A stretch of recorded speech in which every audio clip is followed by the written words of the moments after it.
Packed and junk చిప్స్‌ని ఎంత ప్రయత్నించినా పిల్లల చేత మానిపించలేకపోతాము. అందుకనే సింపుల్‌గా ఇంట్లోనే ఆలూతో ఇలా చిప్స్‌ని తయారు చేసి పెట్టండి. వెల్కమ్ టు టేస్టీగా తిందాం హెల్తీగా ఉందాం సిరీస్. దీనికోసం ఆలుగడ్డను ఉడికించుకొని ఆ తర్వాత ఇలా తురుముకోవాలి. ఒక 4 ఆలుగడ్డల్ని. ఆ తర్వాత ఒక కప్పు శనగపిండి, ఒక కప్పు బియ్యపిండి వేసుకొని రుచికి సరిపడా ఉప్పు, కొంచెం వాము, ఆ తర్వాత కారము, పసుపు, చాట్ మసాలా, జీలకర్ర పొడి వేసుకొని బాగా మరిగే నూనెని ఒక 4 టేబుల్ స్పూన్లు ఇందులోకి వేసుకొని గట్టి చపాతీ పిండిలాగా ఒత్తేసుకోండి.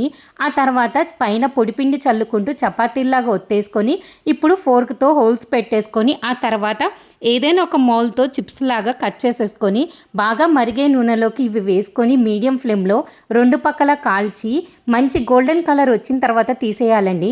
ఆ తర్వాత పైన మసాలా కోసం చాట్ మసాలా కానీ, పెరి పెరి మసాలా కానీ స్ప్రింకిల్ చేసి పెడితే ఇంకా మన పిల్లలు చిప్స్ కోసం బయట చూడకుండా ఇంట్లోనే తినేస్తూ ఉంటారు.